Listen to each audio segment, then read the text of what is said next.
Buenos días, ¿cómo están? Gracias por sintonizarnos en estas épocas que estamos muchos de nosotros enseñando en línea, que estamos algunos confinados. Aquí en Texas ya estamos pudiendo salir un poquito más, pero en gran parte del mundo estamos todavía confinados. Pero la iglesia seguimos animados transmitiendo un mensaje de paz, enseñando la escritura, y hoy no va a ser la excepción. Así que gracias por estar con nosotros, gracias por acompañarnos. Hoy vamos a ver una lección que venimos siguiendo. Estamos estudiando el Antiguo Testamento sistemáticamente. Estamos haciendo una síntesis que se llama una síntesis del Antiguo Testamento. Y hoy vamos a empezar un estudio que es una serie de 4 estudios que voy a estar compartiendo durante los próximos 4 domingos, hoy y otros 3 domingos, acerca del libro de Jueces y qué lecciones importantes de la vida podemos obtener para nosotros del libro de Jueces. Así que va a ser un estudio profundo en teología, en historia, pero no me voy a adelantar. Vamos a orar, vamos a dedicarle este tiempo al Señor. De nuevo, gracias por estar con nosotros. Dios los bendiga. Oremos. Señor bendito, estamos muy agradecidos contigo por esta mañana poder abrir tu escritura, abrir tu palabra, ver qué tienes para nosotros, Señor.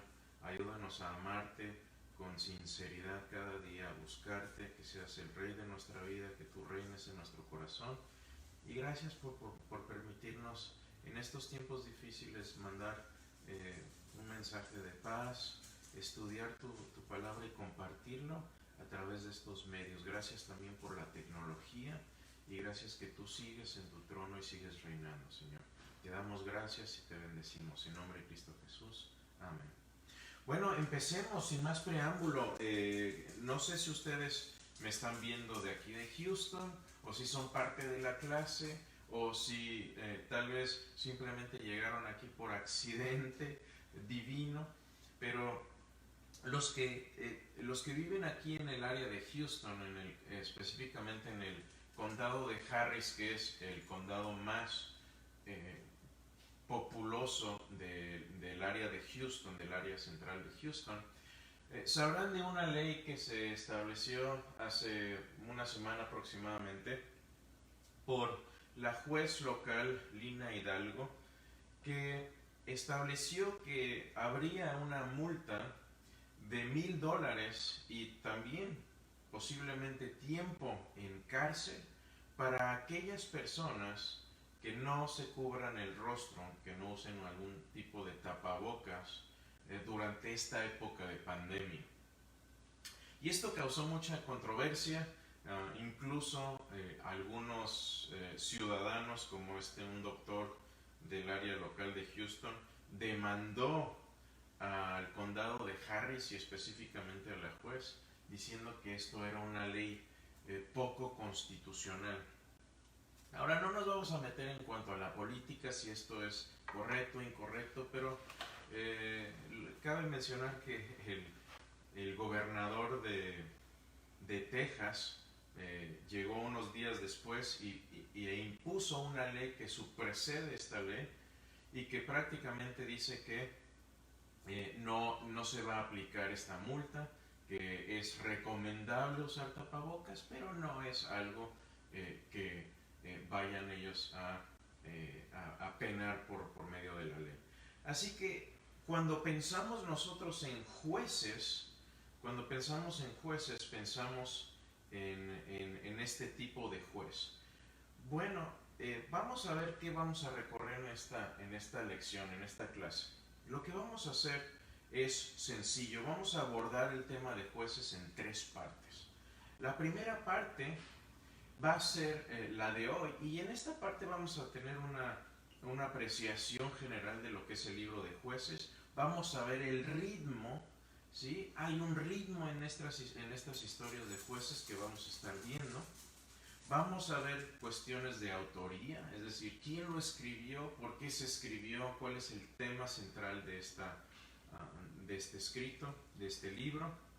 Y vamos a ver también un poco de arqueología, de qué lugares se manejan en este libro, y qué evidencia arqueológica tenemos de todo eso. Así que hoy nos enfocamos al ritmo de estas historias y como les decía, cuando pensamos en jueces, pensamos en una persona vestida de negro, tal vez con una toga, con su martillo. Pensamos en este escenario. No sé si de niño escuchaba yo un programa de radio muy famoso en Cuba que se llamaba Tres Patines. Bueno, Tres Patines era el personaje principal, pero la, la, el programa era acerca de una corte, se llamaba La Tremenda Corte, si mal no recuerdo. Bueno, el libro de Jueces no habla de este tipo de juez. El tipo de juez al que se refiere es distinto. De hecho, la palabra jueces o la traducción del hebreo de la palabra jueces es una palabra hebrea que se llama shoftim. Shoftim es la palabra que se traduce típicamente como jueces. Y nos puede confundir un poco porque ese no es el sentido real de un juez como se entiende en el Antiguo Testamento. El juez en aquel tiempo tenía varias características. Parece que estas personas eran gente de decisión, eran líderes que tomaban decisiones. En segundo lugar, era una persona que vindica, es decir, que toma algo, una posición difícil, una situación difícil y la arregla, la vindica, la corrige. Es alguien que libera, es alguien que viene con un pueblo oprimido y lo libera de la opresión, y es alguien también que restaura. Así que si pudiéramos usar traducciones un poco más amigables o tal vez tomar varios significados y combinarlos en lo que es la palabra juez, como se entiende en este libro, sería una combinación entre un regente, un gobernador, un magistrado, pero también un guerrero. Es decir, es un general que toma las armas y que libera al pueblo, pero también es un regente, también es un gobernador, es un magistrado. Ahora, tal vez la única excepción en cuanto a lo que entendemos por juez tradicional es el caso de Débora, la mujer juez, que vamos a hablar un poco de ella también. Y parece que ella sí actúa en cierta forma como juez. Llegan personas con casos y ella precede sobre los casos y ejecuta juicios sobre estos casos, pero ella es la única, es la excepción a esto. Otra cosa también hay que entender que el libro de Jueces no necesariamente es un libro cronológico. Hay ciertos temas que se repiten, pero no quiere decir esto que sea un tema en cronología. Hay algunos teólogos que han comparado el libro de Jueces como una pieza de música o con una sinfonía.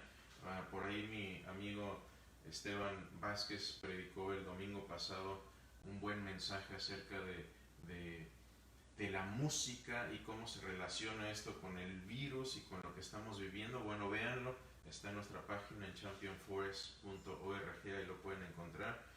Pero el libro de Jueces también se ha comparado con una pieza musical. Tenemos un tema en el capítulo 1 o 2 que se puede comparar con una obertura, que es el inicio de la sinfonía.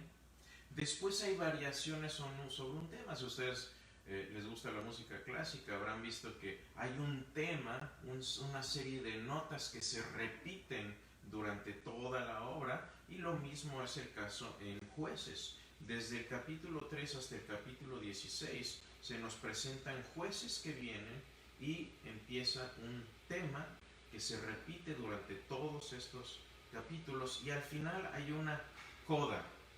No, la coda no es la esposa del codo, no, es una palabra que significa conclusión. Entonces en las obras musicales hay una coda que es el pináculo, es la terminación, es la conclusión del tema y cierra. Y esto lo podemos ver en los capítulos 17 al 21. Ahora, para ver, por ejemplo, que este libro no es cronológico, Voy a leer algunos pasajes. Por ejemplo, si empezamos el versículo 1:1, habla aquí de la muerte de Josué. Dice: aconteció después de la muerte de Josué que los hijos de Israel consultaron a Jehová diciendo: ¿quién de nosotros subirá primero a pelear contra los cananeos? Entonces uno pensaría que empieza aquí relatando la muerte de Josué y de ahí empieza la historia. Pero si vemos el capítulo 2, versículo 6, ahí habla otra vez de Josué. Dice: porque ya Josué había despedido al pueblo y los hijos de Israel se habían ido cada uno a su heredad para poseerla. Entonces tenemos aquí a Josué primero muerto y después tenemos aquí a Josué otra vez vivo. Entonces no estamos hablando necesariamente de una cronología, no nos vayamos a confundir con eso. Ahora, si vemos el tema principal, si pudiéramos resumir el libro, podemos ver que hay temas que se repiten.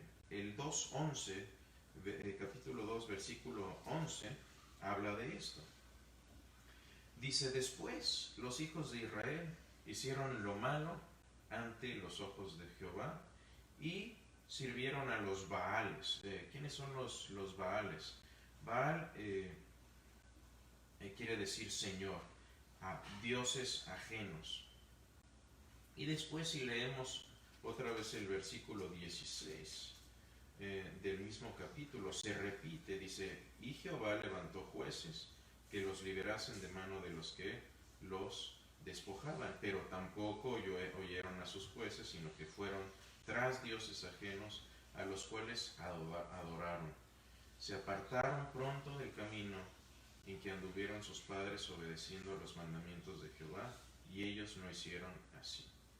Así que el tema principal es cómo al pueblo de Dios se le dice: aquí está lo que a Dios le agrada, aquí está lo que a Dios le gusta, esta es la forma en que ustedes van a ser bendecidos como pueblo, esta es la forma en que ustedes van a poder tener una realización plena, esta es la forma en que Dios va a realizar los planes desde Abraham de bendecir la tierra a través de la venida de Cristo. Esta es la forma, y esta es la forma en que deben de vivir, esta es la forma en que los voy a bendecir.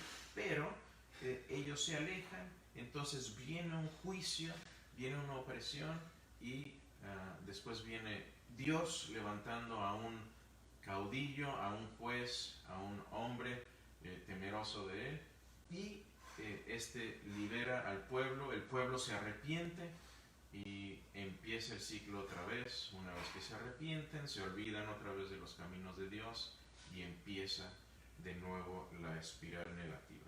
Así que veamos, empecemos un poquito desde el capítulo 3. Empieza aquí la historia con el primer juez, que es Otoniel. Este es el primer juez de Israel, y el pasaje relevante es el versículo 11 del capítulo 3:11. Perdón, del 7 al 11. Dice así: hicieron pues los hijos de Israel lo malo. Aquí se repite.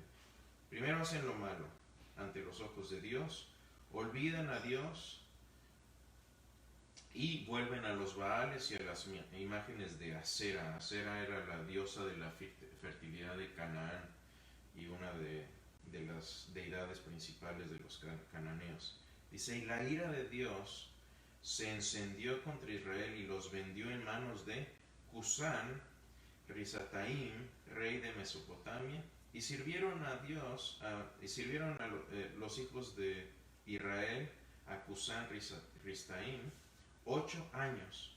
Entonces clamaron los hijos de Israel a Jehová, y Jehová levantó un liberador a los hijos de Israel y los libró.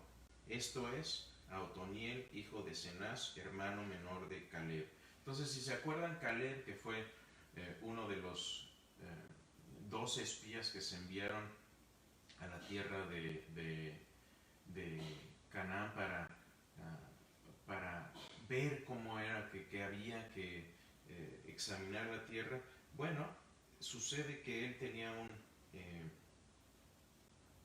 un hermano y este hermano tuvo un hijo y este es Otoniel. Cenaz era el hermano menor de Caleb, y Cenaz tuvo un hijo y es el juez del que estamos hablando.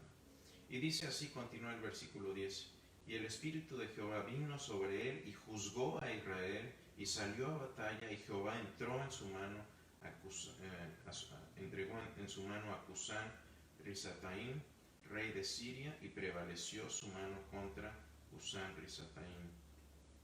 Y reposó la tierra 40 años y murió Otoniel, hijo de Cenaz. Así que aquí se ve claramente el ciclo. Por cierto, el nombre de este rey es curioso.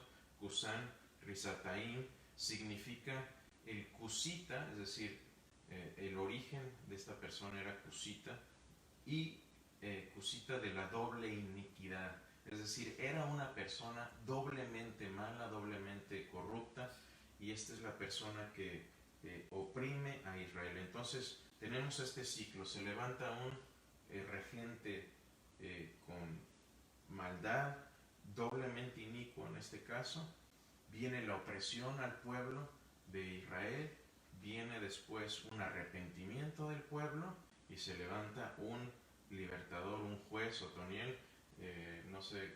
No se confundan con la imagen, no era Otoniel él, es simplemente para representar que no nada más era un regente, también era un guerrero. Y ese es el ciclo que vamos a ver repetirse una y otra vez. El siguiente juez que vemos es Ahod. Ahod tiene un encuentro ahí con un rey. Sucede que viene la maldad al pueblo de Israel. De nuevo viene la opresión por medio de un rey de Moab que se llamaba Eglón. Y este rey lo que sucede con él es curioso. Ahod es el que se levanta después de 18 años de opresión al pueblo, y entonces de nuevo el pueblo clama, ¿no? Se arrepienten, empiezan a pedirle a Dios que les libere, y llega este juez llamado Ahod. Era de la tribu de Benjamín, y llegó ahí con el rey para hablar con él, y le dice al rey moabita: ¿sabes? Vengo con un mensaje por parte de Dios. Por cierto, este rey era un hombre muy, muy obeso, y cuando llega Ahod y le dice: ¿sabe qué, rey? Tengo un mensaje de parte de Dios. Cuando en esa época había un mensaje por parte de Dios a un rey, el rey se levantaba y se acercaba a escuchar el mensaje de Dios, le pide a sus guardias y a su corte que dejen el lugar, porque el mensaje es solamente para el rey, solamente el rey lo puede escuchar. Así sucede, lo dejan solo con Ahod, y Ahod saca su espada, que esto habría sido una espada hecha a mano, una espada de bronce, y se la clava en el estómago. Y dice la historia que este hombre era tan obeso que incluso se le clava toda la espada de tal forma que parece que se queda dormido ahí, y Ahod simplemente sale, les dice a sus guardias: déjenlo en paz, parece que está cansado, y entonces ellos salen, y así es como termina el reinado de este rey corrupto. Y de nuevo se repite el ciclo, ¿no? Después tenemos el siguiente juez, que es Samgar. Samgar es el juez número 3, y podemos ver hay una muy breve descripción de Samgar, no sabemos mucho de él, pero dice: después de esto vino Samgar, hijo de Anat, quien mató a 600 hombres de los filisteos con una quijada de buey, y él también liberó a Israel. Así que otra vez tenemos este ciclo de maldad, de opresión, arrepentimiento y liberación. Luego viene la historia de Débora. Es una historia interesante. Débora, muy famosa por ser la única mujer juez en estos relatos. Y hay tres personajes principales en esta historia de parte de, como diríamos, de los israelitas. Débora, que es la juez; Barak, que es su general, es decir, es el líder militar de Israel en aquel tiempo; y Jael, que es una mujer que vamos a que concluye la historia, tiene un papel muy importante en esta historia. Por otro lado, tenemos la opresión de Jabín, que era rey de Canaán, y de su general que se llamaba Sísara. Sísara era su general. Entonces tenemos dos generales. Por un lado tenemos a Barak, que era el general israelita, y a Sísara, que era el general de Canaán. Y tenemos a Débora como líder del pueblo israelita y a Jabín como líder del pueblo de Canaán.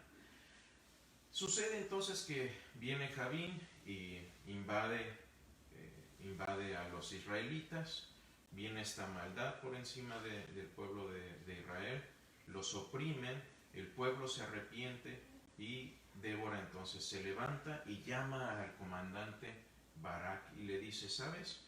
Toma soldados, toma un ejército y libremos al pueblo de Israel de manos del rey Jabín.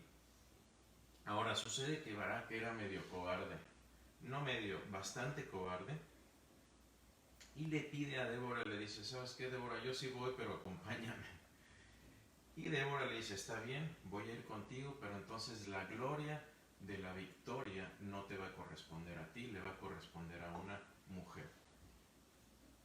Así que así sucede, se enfrentan los ejércitos y empieza el pueblo del general cananeo a ver que su pelea se está perdiendo el ejército de Canaán, y entonces llega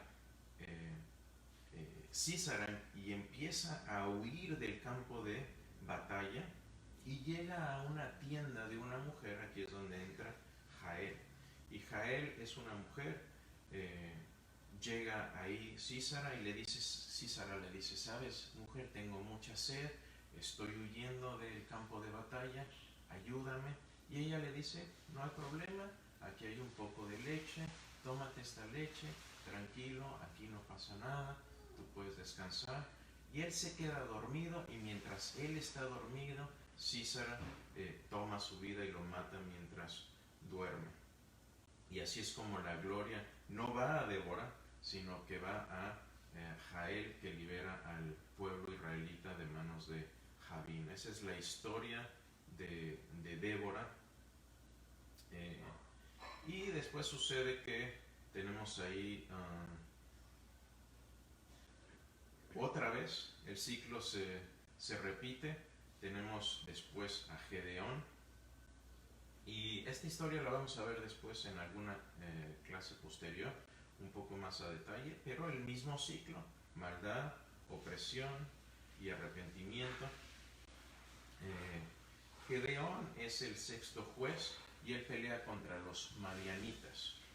Y la forma en que se sucede esta historia es interesante.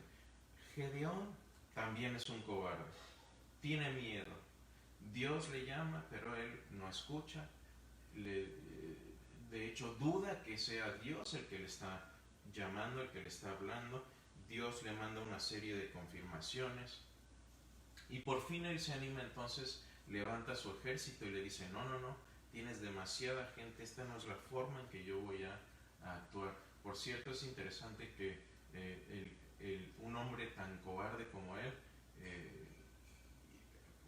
agarra y toma un gran ejército, y Dios le dice: no vas a llevarlos a todos, vas a llevar solamente a 300.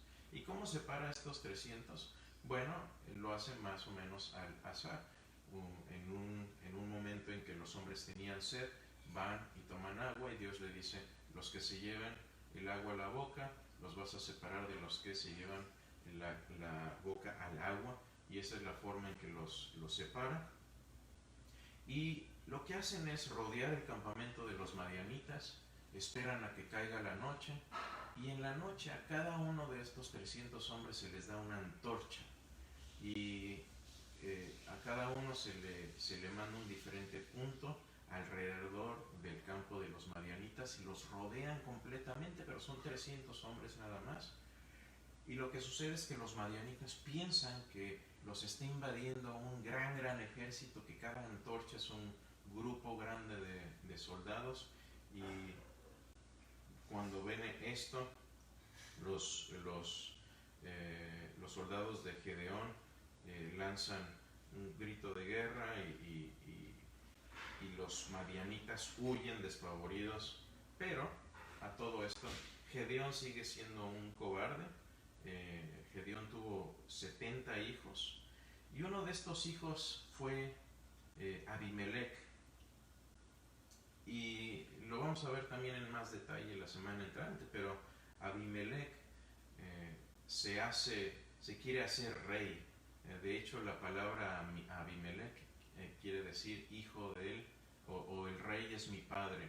Abi o Abba, de ahí viene la palabra Abba.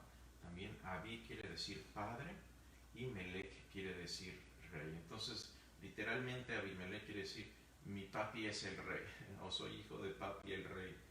Y precisamente es lo que él quiere hacer. Él quiere hacerse rey.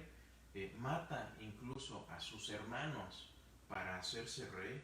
Es un asesino, es un hombre despiadado, pero su reinado es muy corto y muere cuando una mujer le tira una piedra en la cabeza, y así.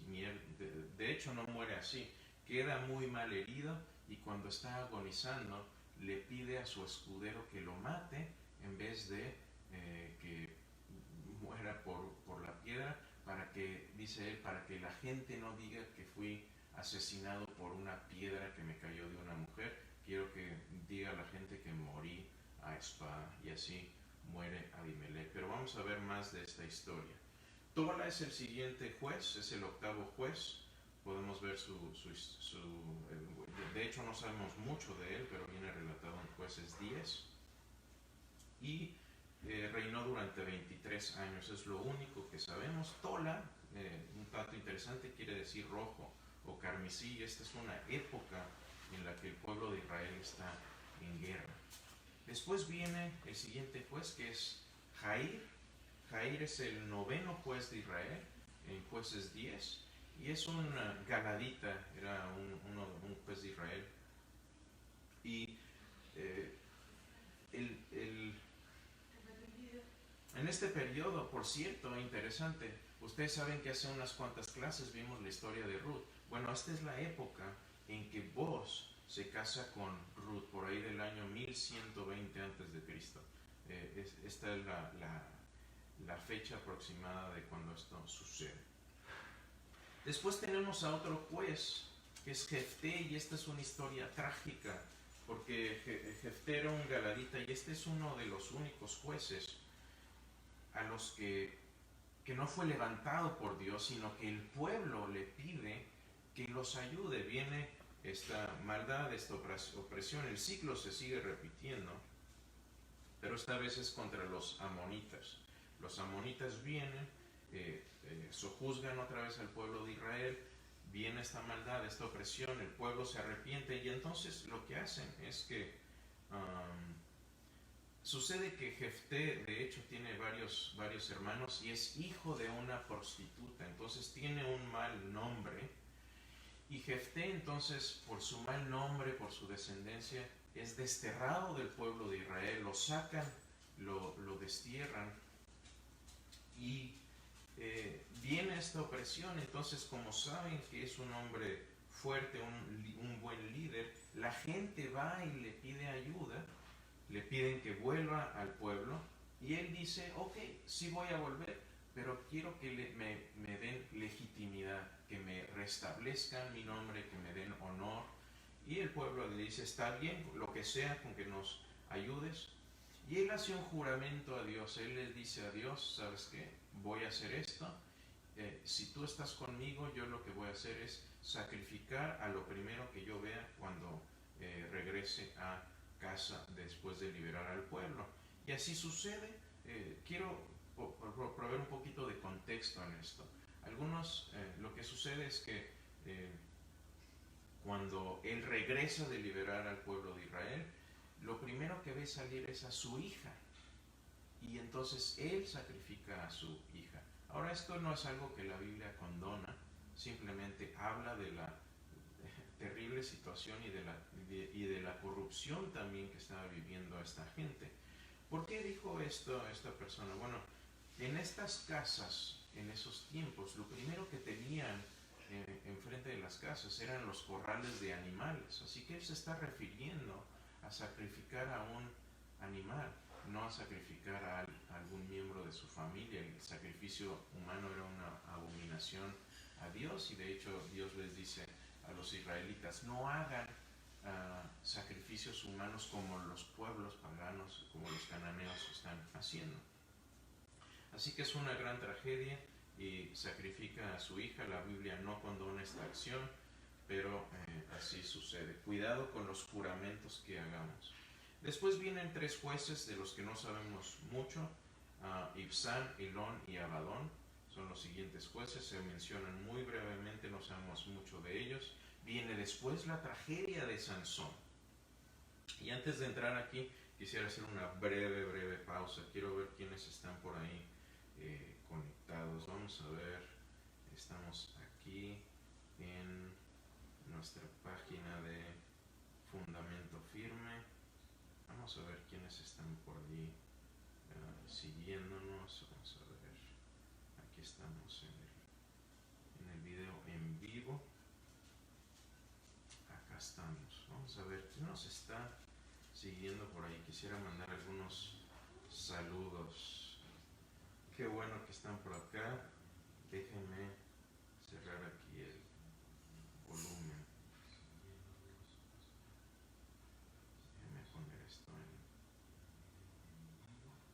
Perfecto. Aquí tenemos a Alex. ¿Cómo estás, Alex y Patti? Gracias por seguirnos. Emelia, Rubén, Rigo, saludos. Estamos muy bien acá. Gracias por preguntar. Con salud y trabajando. Saludos, Margarita, muy bien, con Margarita muy bien. Enrique, muchos saludos. Susi, Flor, qué bueno verlos a todos. ¿Hay alguna pregunta por ahí? ¿No? Puros saludos, qué bueno verlos conectados, qué bueno verlos por ahí. Bueno, sigamos estudiando. Muchas gracias por estar siguiéndonos. Si hay alguna pregunta, vamos a ver un poquito también preguntas. La tragedia de Sansón, ustedes conocen la historia de Sansón. No voy a hablar mucho de Sansón, ya hemos visto esta historia muchas veces, pero es lo mismo. En este caso son los filisteos, es la maldad del pueblo, viene entonces la opresión de los filisteos, se levanta el pueblo arrepentido, Sansón es llamado por Dios y tiene toda esta cuestión de tentación carnal con Dalila. Dalila es pagada por los filisteos para que mate a Sansón, y así sucede. Entonces la conclusión de aquí es: cuídense de su pelo. Mucha gente ahorita está teniendo que cortar el pelo en casa, así que por ahí tengan cuidado con estas historias. No, no es cierto.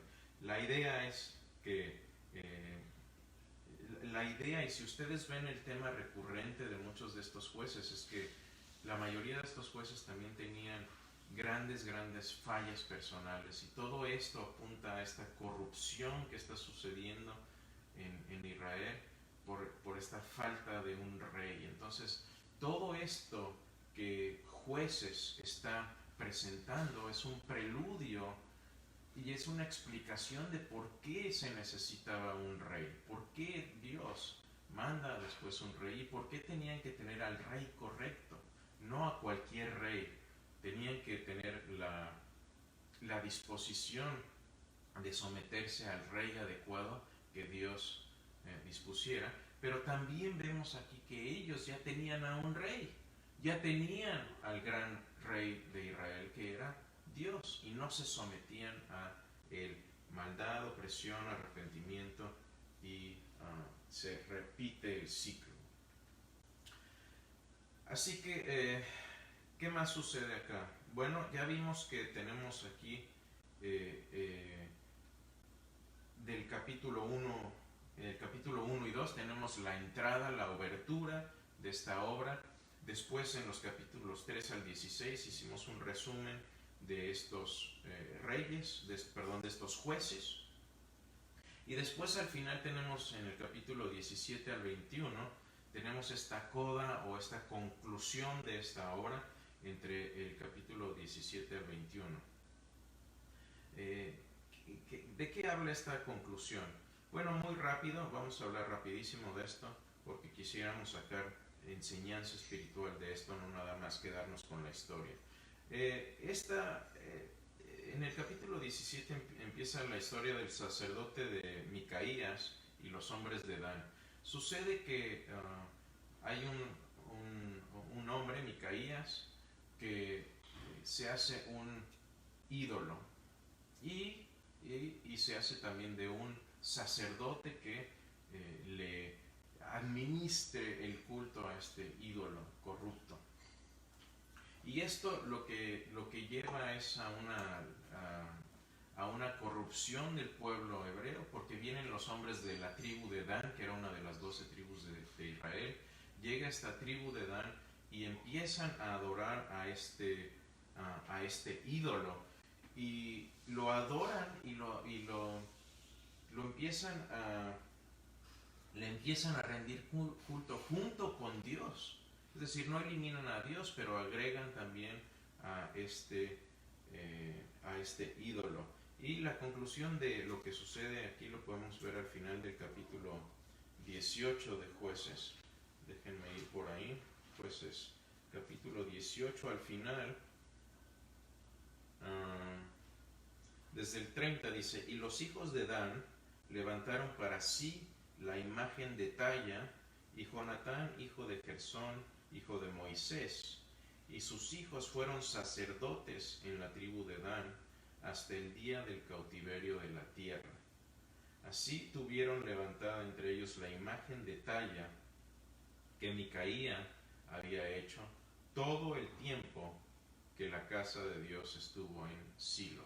Entonces, fue un tiempo, esta historia nos muestra cómo las personas, aunque sabemos que Dios está ahí, tenemos a Dios ahí, siempre nos estamos haciendo de ídolos.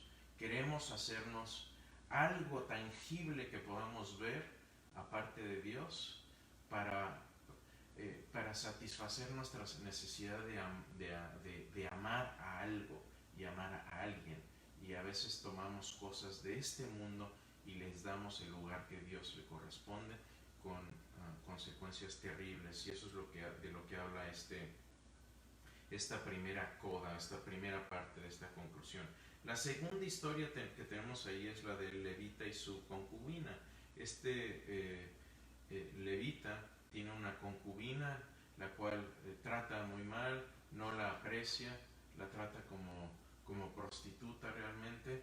Y en una de esas que vienen hombres a tratar de hacerle mal, él le dice: ¿saben qué? No me hagan nada a mí, aquí tienen mi concubina, hagan con ella lo que quieran. Y abusan de ella, la matan y la descuartizan. Es una cosa terrible. Y obviamente también la Biblia no condona esto, es una muestra de la terrible corrupción humana y del grado de corrupción al que puede llegar la gente. Y esto termina llevando a una guerra civil, donde los benjamitas de la tribu de Benjamín terminan en una guerra civil terrible. Entonces,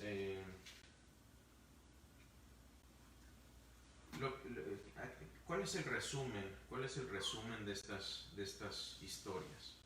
Bueno, eso lo podemos ver en Jueces 2, y permítanme, ya estamos terminando y vamos a sacar algo de enseñanza práctica para nuestra vida de esto.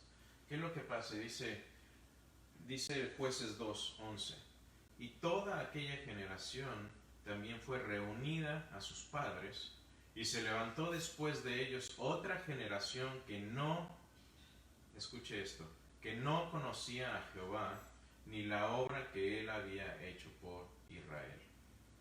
Entonces, gente que no conocía a Dios, ni tampoco la obra que había hecho por Israel.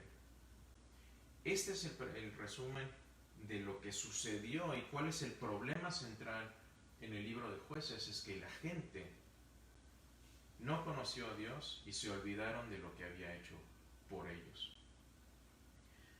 Y al final de Jueces, Jueces 21-25, que es el último versículo del libro de Jueces, dice esto: y en esos días no había rey en Israel, y cada uno hacía lo que bien le parecía. Vamos a ver algunos puntos para casa, alguna enseñanza práctica de esto. Este pasaje es interesante y creo que muy relevante para nuestra vida hoy. Dice que se levantó después de ellos otra generación que no conocía a Dios. Mis amigos y hermanos, cada generación de creyentes en Dios necesita una relación con lo celestial, una relación con Él, una relación con Dios. ¿Y cómo va a suceder eso? Empezando en nuestro hogar, empezando con nuestra vida. ¿Qué es lo que están viendo nuestros hijos? ¿Qué es lo que están aprendiendo ellos de nosotros? ¿Y qué están aprendiendo también de nuestra conducta? Porque si nosotros estamos en ese ciclo, y obviamente no vamos a ser perfectos, pero estar en este ciclo de busco a Dios, y a veces lo busco solamente para ver qué puedo recibir de Él. Lo busco cuando tengo una necesidad. Lo busco, y no quiere decir que no busquemos a Dios cuando no tengamos una necesidad. Al contrario, Dios nos dice, tienes una necesidad, búscame. Pero si lo buscamos nada más cuando tenemos una necesidad, hemos convertido a Dios en un genio de la lámpara maravillosa, donde solamente le buscamos cuando le necesitamos. Y eso está mal, porque habla de un interés que no es genuino. Nos interesa qué le podemos sacar a Dios, pero no nos interesa Dios. Queremos lo que Dios nos puede dar, pero no queremos a Dios. Y eso es lo que sucede con los israelitas. Están buscando lo que Dios les puede dar, pero no están buscando realmente a Dios. Y cada generación necesita ver la necesidad de una relación con Dios, no solamente conocerlo intelectualmente, sino amarlo.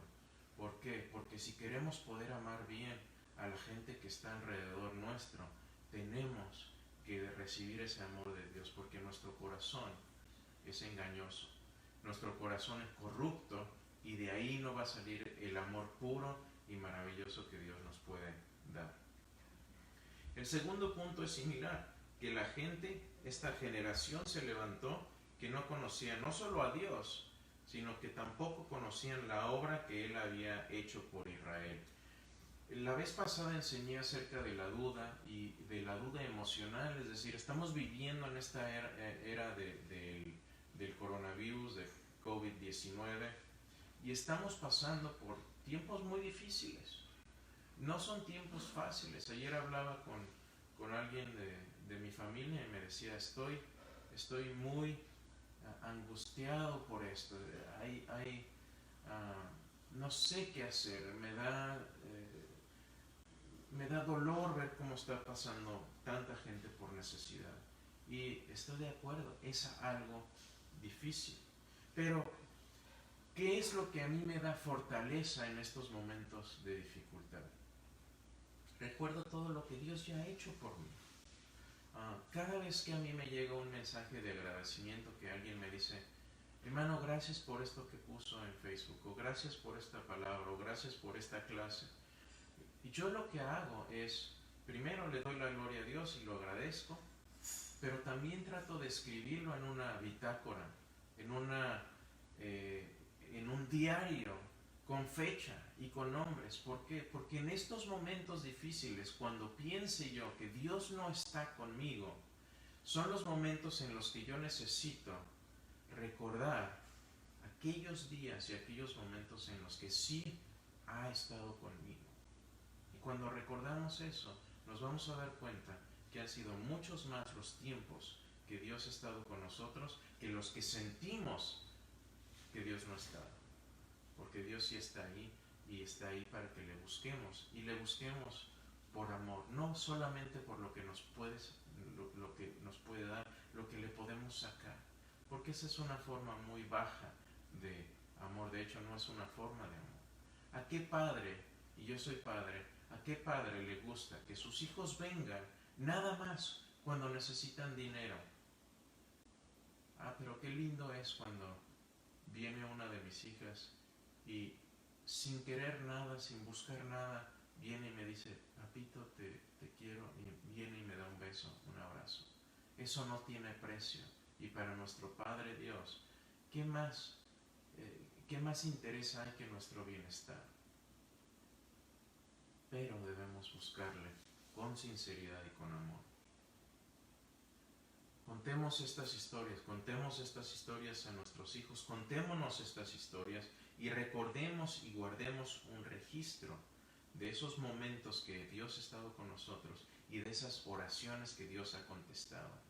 Me gusta, tengo en mi teléfono unas notas de oración, es decir, tengo mi lista de oración y también tengo una palomilla en cada una de estas oraciones contestadas. Me ayuda muchas veces ver estas oraciones contestadas, porque sé entonces y recuerdo que Dios está activo y que Dios está trabajando.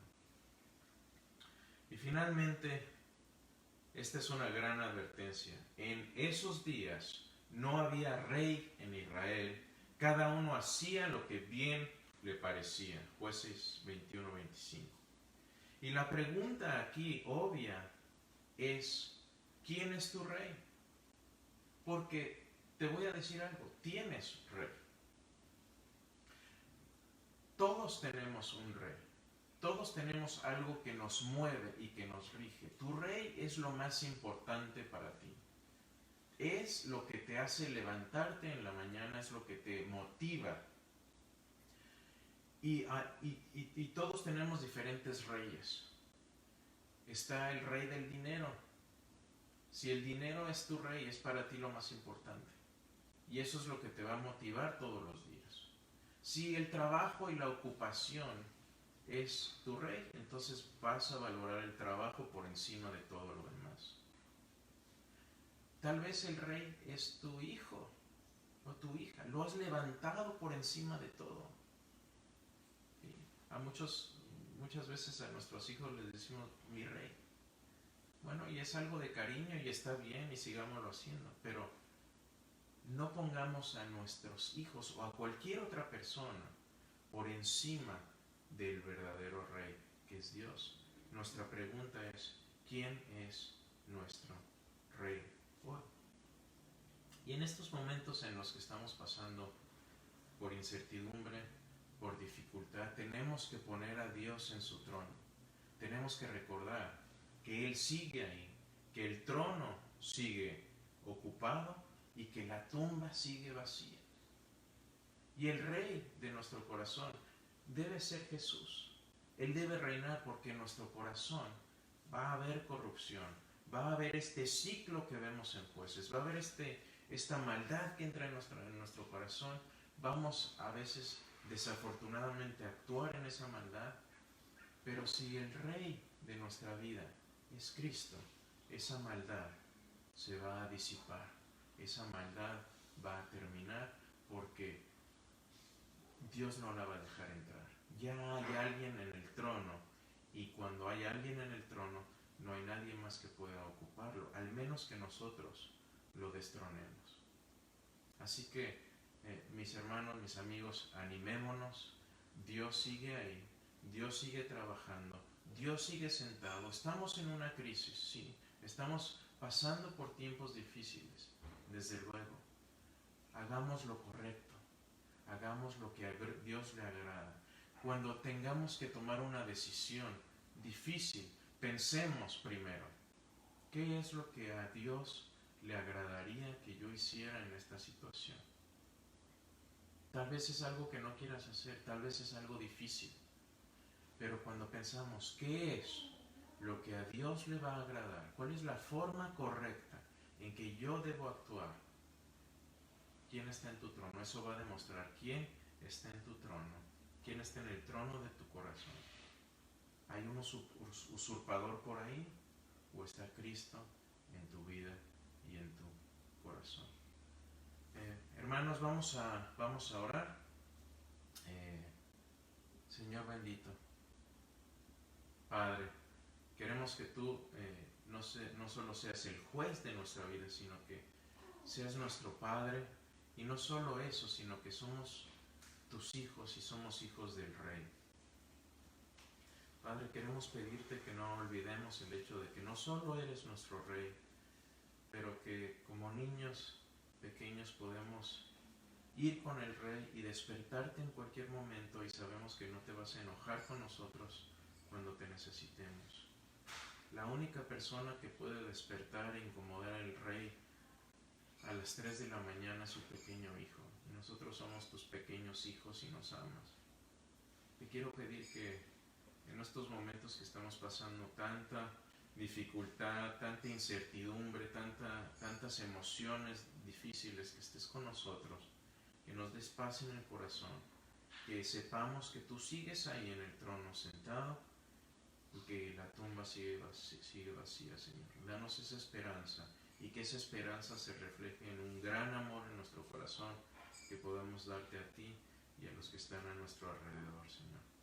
Bendice esta semana y gracias por la esperanza eterna que tenemos en ti y que podemos empezar a vivir hoy en día, Señor. En Cristo Jesús te damos gracias. Amén. Amén. Entonces, Dios me los bendiga, hermanos. Les recuerdo muy rápido que en 5 o 6 minutos por ahí tenemos nuestro servicio en español en championforest.org, o lo pueden buscar también por YouTube. Es en la iglesia Champion Forest en español. Pueden buscarlo ahí en YouTube y la transmisión ya debe estar en vivo y los esperamos ahí. Gracias por acompañarnos. Dios los bendiga y estamos a sus órdenes. Buenas tardes, feliz domingo.